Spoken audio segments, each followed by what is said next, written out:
नमस्कार, हमारे खास कार्यक्रम जनता की आवाज में आप सभी का स्वागत है और मैं हूं आपके साथ विशाली। और आज बात करेंगे प्राइवेट स्कूलों की मनमानी पर। जी हां, मध्य प्रदेश में निजी स्कूलों की मनमानी थमने का नाम नहीं ले रही है। कहीं मनचाही फीस वसूली जा रही तो कहीं बच्चों को यूनिफॉर्म और किताबें जबरन खास दुकानों से खरीदने के लिए मजबूर किया जाता है। प्रदेश में 34,000 से ज्यादा निजी स्कूल संचालित हैं, लेकिन इनमें बड़ी संख्या में ऐसे स्कूल हैं जो कि सरकार के नियमों की धज्जियां उड़ा रहे हैं। अब सवाल यह उठता है कि आखिर कार्रवाई क्यों नहीं हो रही है, ये जानेंगे, लेकिन इससे पहले देखेंगे ये खास रिपोर्ट। मध्य प्रदेश के निजी स्कूलों की मनमानी। 34,801 स्कूल, 24,497 ने नहीं दी फीस जानकारी। फीस का ब्यौरा अपलोड करना है अनिवार्य। नियम के अनुसार 25,000 से अधिक फीस लेने वाले स्कूलों को देना होगा पूरा डाटा। यूनिफॉर्म, किताब खास दुकानों से खरीदने पर रोक। जबलपुर दमोह में कार्रवाई, लेकिन फिर ठंडे बस्ते में केस। कांग्रेस बीजेपी आमने सामने, अभिभावक भी परेशान। जबलपुर के तत्कालीन कलेक्टर ने की कार्रवाई। दीपक सक्सेना ने किया सराहनीय कार्य। कलेक्टर रहते दीपक सक्सेना ने की थी कार्रवाई। जबलपुर के 35 निजी स्कूलों पर की थी कार्रवाई।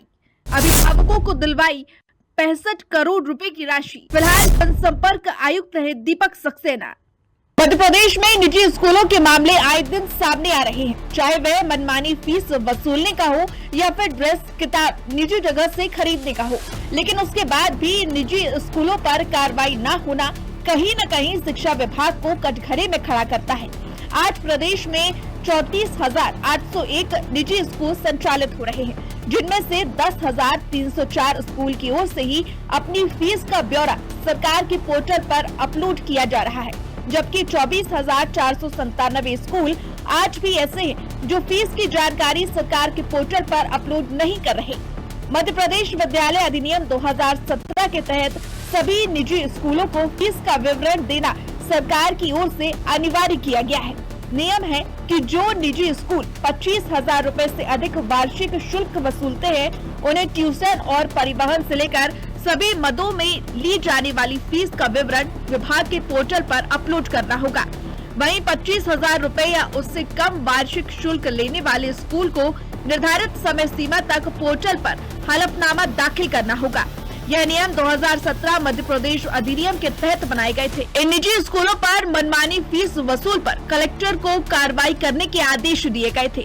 बताया जाता है कि जबलपुर में तत्कालीन कलेक्टर दीपक सक्सेना ने सराहनीय कार्य करते हुए 35 निजी स्कूलों पर कार्रवाई की थी, जिनमें से 65 करोड़ रुपए अभिभावकों को वापस करवाने का आदेश। जबलपुर के तत्कालीन कलेक्टर दीपक सक्सेना ने उस समय कहा था कि जबलपुर जिले में संचालित निजी स्कूलों से फीस वृद्धि को लेकर शिकायतें आई है।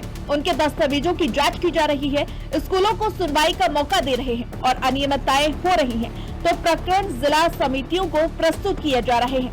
निजी स्कूलों के विरुद्ध कार्रवाई करते हुए वसूली के आदेश दिए गए। अब तक 32 स्कूलों के खिलाफ कार्रवाई की जा चुकी है और उनसे 65 करोड़ रुपए की वसूली के आदेश दिए गए थे। वहीं दमोह कलेक्टर की ओर से भी कुछ निजी स्कूलों पर कार्रवाई की बात की थी, लेकिन उसके बाद प्रदेश के किसी जिले में कार्रवाई नहीं की गई।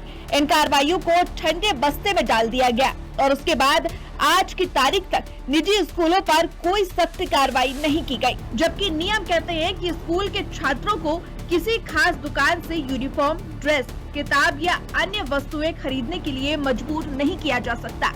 स्कूलों को फीस और खर्चों का पूरा विवरण, स्टेशनरी, पठन सामग्री, बैग, यूनिफॉर्म, खेल और परिवहन सुविधाओं आदि के बारे में स्कूल की नोटिस बोर्ड और अपनी आधिकारिक वेबसाइट दोनों पर ही प्रदर्शित करना अनिवार्य है।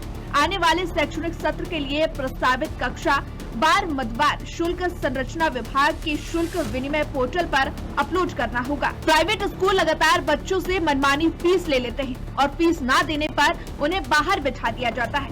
अभिभावक राजेश धाकड़ ने कहा कि भोपाल के चैतन्य स्कूल में उनके बच्चे को फीस ना भर पाने के कारण बेइज्जत करके स्कूल से बाहर कर दिया गया। फीस के नाम पर अभिभावकों को लूटा जा रहा है। जब स्कूलों को आदेश था कि फीस सार्वजनिक करें, तो उन्होंने क्यों नहीं की? फीस वृद्धि ज्वलंत विषय है। शिक्षा विभाग के अधिकारी कमीशन के लालच में कार्रवाई से बच रहे हैं। बैठे हैं। इसका सीधा नुकसान अभिभावकों को हो रहा है। खुलेआम स्कूलों द्वारा लूट मचा के रखी है, चाहे ड्रेस की बात हो, चाहे किताबों की बात हो, चाहे फीस वृद्धि की बात हो, सभी तरीके से अभिभावकों को लूटा जा रहा है। जब सरकार का नियम है कि शासकीय पोर्टल पे जानकारी को सार्वजनिक किया जाना था, तो स्कूलों ने अपनी जानकारी सार्वजनिक क्यों नहीं की, एक बड़ा सवाल है। अगर स्कूलों ने जानकारी सार्वजनिक नहीं की तो शासन ने क्या कार्रवाई की? अगर शासन कोई कार्रवाई नहीं कर रहा है तो स्पष्ट रूप से उजागर करता है कि उनकी मौन सहमति है शिक्षा माफियाओं को कि मन मर्जी से वो अपने हिसाब से स्कूल की शिक्षा व्यवस्था को चलाएं। मध्य प्रदेश में आज अभिभावकों को खुलेआम लूटा जा रहा है और शासन उसमें जिस प्रकार से संरक्षण दे रहा है शिक्षा माफियाओं को, ये बहुत ही दुख का विषय है। निरंतर हम लोग इसके खिलाफ में आवाज उठा रहे हैं। वहीं बीजेपी का कहना है कि राज्य सरकार की ओर से स्कूलों की फीस के नियंत्रण के लिए नियम बनाए गए हैं। कांग्रेस के समय प्रदेश में शिक्षा व्यवस्था चौपट करने का काम दिग्विजय सिंह ने किया। इनके शासनकाल में पाठशालाएं तक बंद कर दी गई थी। ये भारतीय जनता पार्टी सरकार द्वारा स्कूलों के लिए फीस के लिए नियंत्रण के लिए नियम बनाए गए, साथ ही स्कूलों में यूनिफॉर्म, पुस्तकें और अन्य सामग्री के लिए भी गाइडलाइन बनाई गई। किसी भी तरह की बाध्यता स्कूल छात्रों के ऊपर नहीं डाल सकते हैं और फीस की वृद्धि को भी नियंत्रित किया गया। तो ये सरकार है जिसकी दृढ़ इच्छा शक्ति दिखाई देती है और हम सभी तरह से प्रदेश के अभिभावकों के साथ खड़े हैं। साथ ही बच्चों के बस्तों का वजन कितना होना चाहिए ये भी निर्धारित किया गया। ऐसे में कांग्रेस के नेता गंभीर विषयों पर राजनीति करते हैं। ये वो कांग्रेस पार्टी है जिसने मध्य प्रदेश में शिक्षा व्यवस्था चौपट कर दी। प्रदेश में गुरुजी पद्धति, शिक्षाकर्मी पद्धति लाकर शिक्षा व्यवस्था को चौपट करने वाले दिग्विजय सिंह हैं। इनकी सरकार में तो स्कूल नहीं होते थे, पाठशालाएं बंद करवाने का काम किया और आज जब प्रदेश के बच्चों को सांदीपनि जैसे उत्कृष्ट विद्यालयों में शिक्षा का अवसर मिल रहा है तो कांग्रेस के नेता राजनीति कर रहे हैं। इन तस्वीरों से यह साफ है कि प्रदेश में निजी स्कूलों की मनमानी पर अंकुश लगाने के लिए बनाए गए नियम कागजों तक ही सीमित रह गए हैं। कार्रवाई के शुरुआती प्रयास हुए लेकिन उसके बाद सब कुछ ठंडे बस्ते में चला गया। अब सवाल ये है कि सरकार आखिर किसके दबाव में सख्त कार्रवाई करने से बच रही है और कब तक अभिभावक मनमानी फीस के बोझ तले दबते रहेंगे। भोपाल से संवाददाता। मध्य प्रदेश में लगातार निजी स्कूलों द्वारा मनमानी की जा रही है, चाहे वह फीस वसूलने का मामला हो या फिर परिवहन शुल्क, शिक्षा शुल्क, सुरक्षा शुल्क या फिर अन्य प्रकार के शुल्क। अनेकों प्रकार के शुल्कों पर यह निजी स्कूल लगातार अभिभावकों के ऊपर दबाव बना रहे हो, मनमाने तरीके से फीस वसूल रहे हैं, लेकिन उसके बाद भी शिक्षा विभाग द्वारा इन स्कूलों पर कार्रवाई नहीं की जा रही। बात करें मध्य प्रदेश की तो मध्य प्रदेश में 34,000 स्कूल प्राइवेट संचालित हो रहे हैं। यह आंकड़े जो कि मध्य प्रदेश सरकार के ऑफिशियल पेज डीपीआई के पोर्टल पर डरे हुए हैं। डीपीआई के पोर्टल के हिसाब से 34,000 स्कूल निजी मध्य प्रदेश में संचालित हो रहे हैं। तो वहीं बात करें मध्य प्रदेश अधिनियम 2017 की, मध्य प्रदेश अधिनियम 2017 के तहत कोई भी निजी स्कूल किसी भी अभिभावक से 25,000 से अधिक फीस नहीं वसूलता। अगर वह 25,000 से अधिक फीस वसूलता है तो उसे उसकी तमाम जानकारी डीपीआई के पोर्टल पर डालनी होती है कि वह किस तरीके से यह शुल्क ले रहा है। उसकी पूरी जानकारी ब्यौरा उसको डीपीआई को देना होता है। तो बात करें मध्य प्रदेश अधिनियम 2017 के तहत महज 10,000 स्कूलों का ब्यौरा ही प्रदेश सरकार के पास है जो कि अपना फीस का ब्यौरा सरकार को दे रहा है। तो वहीं 24,000 ऐसे स्कूल हैं जो 25,000 से कम का दावा कर रहे हैं जिनका ब्यौरा सरकार के पास नहीं है कि वह कितनी फीस वसूल रहे हैं। यह तमाम सवाल सरकार के ऊपर खड़े हो रहे हैं कि इस प्रकार की मनमानी प्रदेश में चल रही है और उसके बाद भी इन पर कार्रवाई नहीं हो रही है। यह 24,000 स्कूल जो कि अपनी फीस का ब्यौरा ना तो अपनी साइट पर डाल रहे हैं ना ही डीपीआई के पोर्टल पर इनकी जानकारी है कि यह किस प्रकार से फीस बढ़ा रहे हैं। तो वहीं बात करें अधिनियम 2017 की तो शैक्षणिक सत्र प्रारंभ होने के पहले उनके स्कूलों द्वारा डीपीआई के पोर्टल पर या अपनी निजी साइट पर जाकर यह जानकारी डालनी थी कि उनके द्वारा कितनी फीस किस कक्षा के लिए और किन मदों के तहत फीस ली जा रही थी। लेकिन उसके बाद भी यह जानकारी डीपीआई के पोर्टल या फिर निजी स्कूलों की खुद की साइट पर नहीं डली है, जिससे कहीं ना कहीं अभिभावकों के जेबों पर निजी स्कूलों द्वारा डाका डाला जा रहा है। लेकिन उसके बाद भी विभाग द्वारा इस पर कोई कार्रवाई नहीं की जा सकती। बात करें बीते दिनों एक जानकारी आई थी कि जबलपुर कलेक्टर मध्य प्रदेश में लगातार निजी स्कूल सामने आया है। मध्य प्रदेश से सामने ये पूरा मामला आया है, जहां पर निजी स्कूलों की मनमानी किस कदर हावी है ये देख रहे हैं आप खुद। 34,000 से ज्यादा स्कूल हैं जिनको पोर्टल पे अपना नाम दर्ज कराना है, लेकिन 24,000 स्कूलों ने ही अपना नाम दर्ज कराया। अब सवाल ये उठ रहा है कि इस तरीके से जब सरकार ने नियम बना दिया है तो इस पर कार्रवाई क्यों नहीं की जा रही है। सरकार का नियम है कि जितने भी प्राइवेट स्कूल हैं, निजी स्कूल हैं, उनको पोर्टल पे अपना नाम दर्ज कराना, सारा ब्यौरा देना, लेकिन सिर्फ 24,000 लोगों ने ये किया है।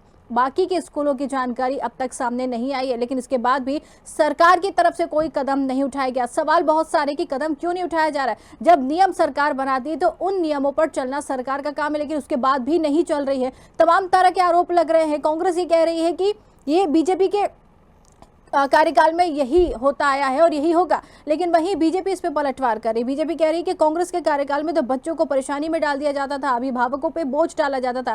फिलहाल दोनों तरफ से बयानबाजी हो रही है, लेकिन मामला अब ये उठ के सामने आ रहा है कि बच्चों और उनके परिजनों पर तो बोझ बढ़ ही रहा है। बच्चों को मानसिक रूप से प्रताड़ित किया जा रहा है। कई स्कूलों के मामले ऐसे सामने आते हैं कि बच्चों को स्कूलों से बाहर कर दिया जाता है कि फीस नहीं मिलती। जरा उनके मन का सोचिए कि किस तरीके से बच्चों के ऊपर बीतती होगी जब उनको क्लासरूम से बाहर कर दिया जाता है। इन सारे सवालों पर आज हम जवाब लेंगे, लेकिन पहले संवाददाता मधुर मिश्रा भोपाल से जुड़ गए, उनकी तरफ रुख करेंगे। मधुर, पूरा मामला है सामने, जिस तरीके से मनमानी चालू है, यहाँ पर निजी स्कूलों की मनमानी देखने को मिल रही। लगातार अभिभावक परेशान होते हैं, बच्चे परेशान होते हैं, लेकिन लगाम नहीं लग पाना बड़ा सवाल खड़ा करती है।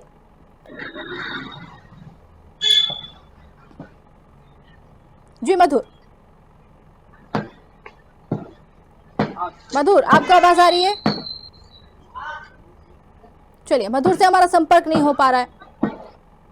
आपको बता दें, निजी स्कूलों की मनमानी किस कदर हावी है, ये पूरी रिपोर्ट आपने हमारी देखी। उसमें जानकारी ये सामने आई है कि निजी स्कूलों के कारण बच्चों को अगर फीस जमा नहीं की जाती तो क्लासरूम से बाहर निकाल दिया जाता है। इतना ही नहीं, दबाव बनाया जाता है परिजनों के ऊपर कि एक ही दुकान से स्कूल यूनिफॉर्म और किताबें सब खरीदे। आप सोचिए जरा कि आखिर एक ही दुकान से क्यों।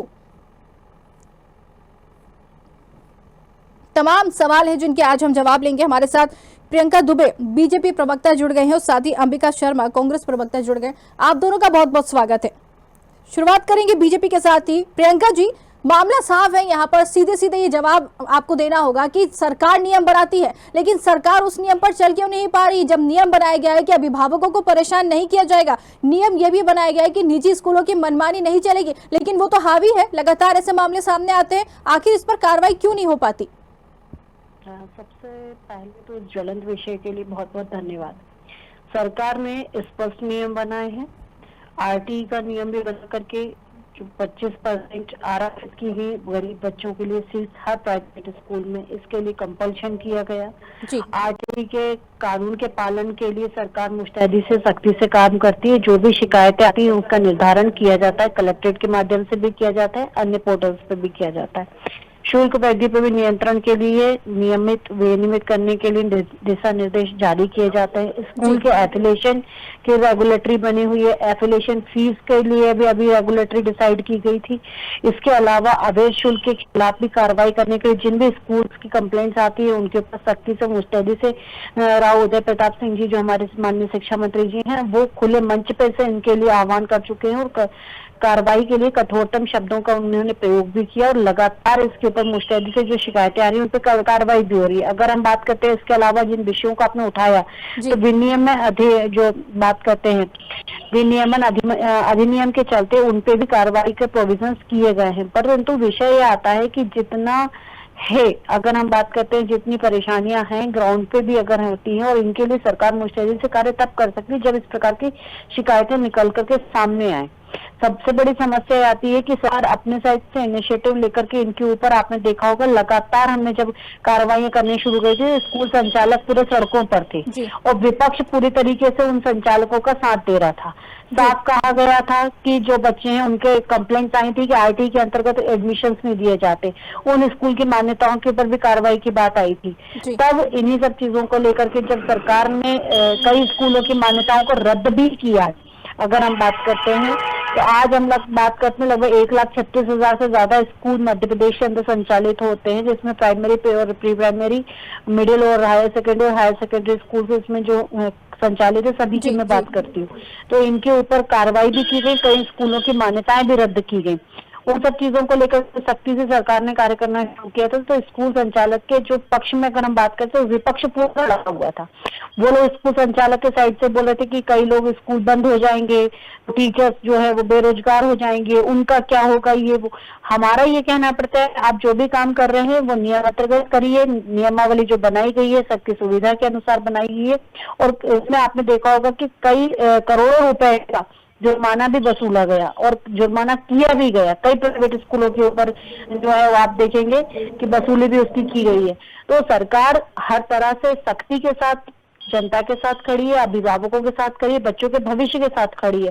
परंतु जो लोग इनके ऊपर राजनीति करना शुरू कर देते हैं, मेरा मानना यह है कि स्वास्थ्य और शिक्षा जैसे क्षेत्र के ऊपर राजनीति करने से ज्यादा जो है वो निष्पक्षता से कार्य किया जाना चाहिए, ताकि जनता उससे लाभान्वित हो सके।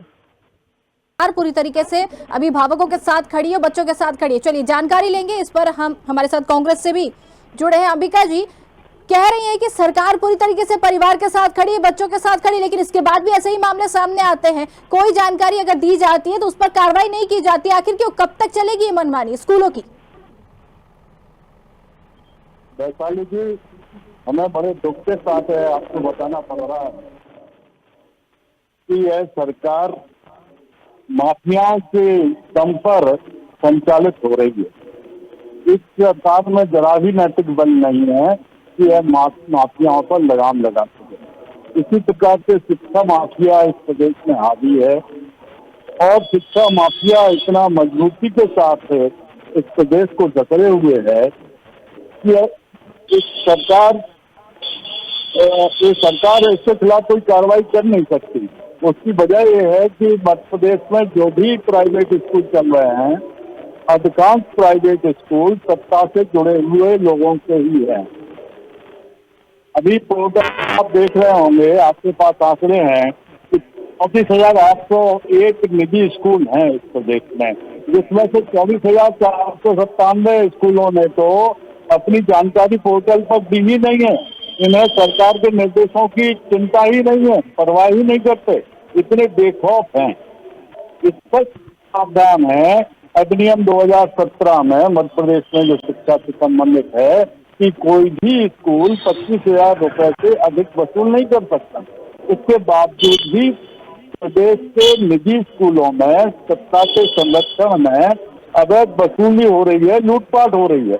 ये शिक्षा संस्थाएं, ये स्कूल व्यवसायिक केंद्र बन गए हैं पूरी तरह से, और इनको जरा भी शर्म नहीं आ रही है कि फिर भी बड़ी बड़ी डींगे मारते हैं कि हम पूरी कचावट ला रहे हैं, शिक्षा में गुणात्मक सुधार कर रहे हैं, जो मनमानी फीस वसूल रहे हैं उनको हमने नियंत्रण में रखा है। जबकि वास्तविकता ये है कि एक कलेक्टर ने थोड़ा प्रतीकात्मक रूप से जबलपुर में एक प्रयोग किया था, शिक्षा माफियाओं को हड़काया था।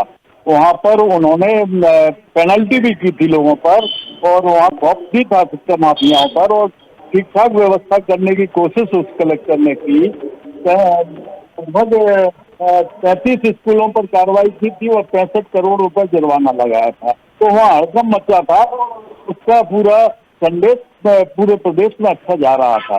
लेकिन उस कलेक्टर को, दीपक सक्सेना को, उठा के जनसंपर्क विभाग में कर दिया, क्योंकि जब सरकार ने देखा कि ये कलेक्टर तो अपने ढंग से काम कर रहा है और सरकार की जो संलिप्तता थी उससे प्रभावित हो रही है, निजी स्कूलों में जो व्यवसायीकरण है वो बुरी तरह से मन प्रभावित हो रहा है। ये नहीं होना चाहिए, क्योंकि तो हमारे रोजगार के धंधे हैं। तो उस कलेक्टर को लेकर जनसंपर्क विभाग बना दिया। ठीक है, आपके पास वापस आ रहे हैं अंबिका जी, वापस आ रहे हैं आपके पास। अंबिका जी वापस आ रहे हैं आपके पास। प्रियंका जी, राव शिक्षा मंत्री है, क्या कर रहे हैं, कहाँ है? शिकायत करने के बाद भी कार्रवाई नहीं की जाती, आखिर क्यों? मंत्री क्या कर रहे हैं? कांग्रेस ये पूछ रही है कि शिक्षा मंत्री आखिर कर क्या रहे हैं? जब लगातार कार्रवाई करने की बात आती है, शिकायतें मिल रही है, तो वो कहाँ है, मौन क्यों है?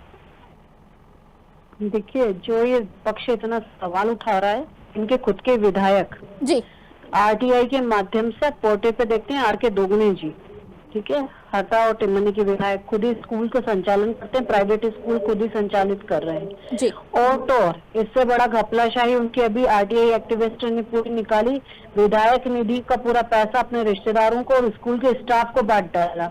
तो विधायक निधि इनके स्कूल को संचालित करने के लिए दी गई थी या फिर जो है जनता जनार्दन है उसका भला करने के लिए दी गई थी?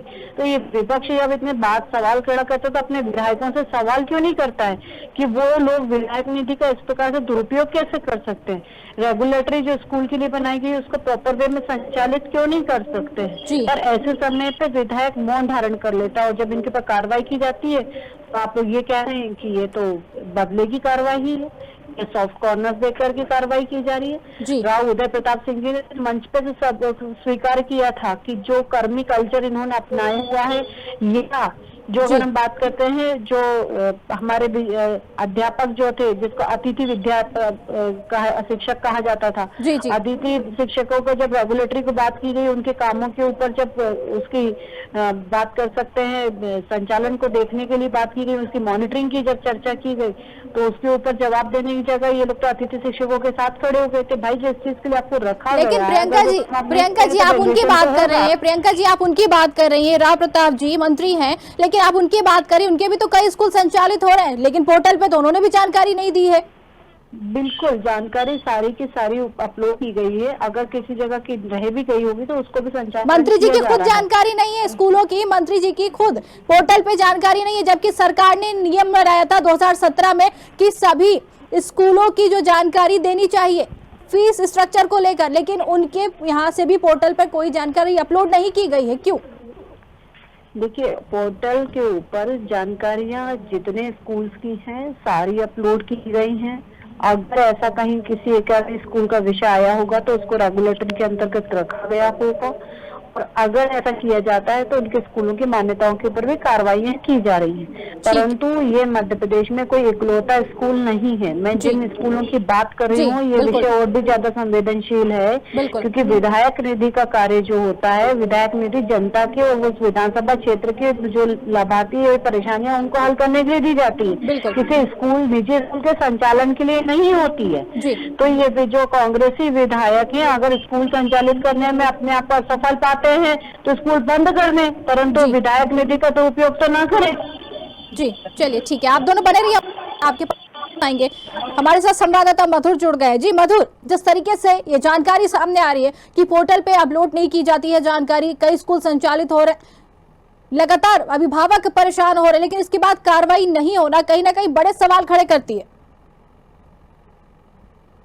लगातार शिक्षा विभाग के मामले सामने आ रहे हैं, प्राइवेट स्कूलों के लगातार मामले हमारे द्वारा भी उजागर किए गए और हमारे द्वारा अधिकारियों के पास लगातार जाकर इसकी पूरी शिकायत की गई, लेकिन अधिकारी इस विषय पर मिलना तो दूर बात करना भी उचित नहीं समझते। जी बिल्कुल बिल्कुल उचित नहीं समझते, ये बिल्कुल कहना सही है आपका, लेकिन यही कहेंगे कि इस तरीके के मामले सामने आते हैं, कार्रवाई की जाती है, लेकिन उसके बाद भी कार्रवाई ठंडे बस्ते में चली जाती है। लगातार कार्रवाई होगी तो अभिभावक भी परेशान नहीं होंगे। फिलहाल समय हो गया है, आप सभी मेहमानों का बहुत बहुत धन्यवाद हमसे जुड़ने के लिए। मधुर, आपका भी बहुत बहुत धन्यवाद। तो आपको बता दें कि इस तस्वीर से साफ है कि प्रदेश में निजी स्कूलों की मनमानी पर अंकुश लगाने के लिए बनाए गए नियम उनकी धज्जियां उड़ रही हैं, कागजों तक ही सीमित रह गए। कार्रवाई के शुरुआती प्रयास हुए, लेकिन उसके बाद सब कुछ ठंडे बस्ते में चला गया। अब सवाल यह है कि सरकार आखिर किसके दबाव में सख्त कार्रवाई करने से बच रही है और कब तक अभिभावक मनमानी फीस के बोझ के तले दबे रहेंगे। आज के खास कार्यक्रम में फिलहाल के लिए इतना ही। नमस्कार।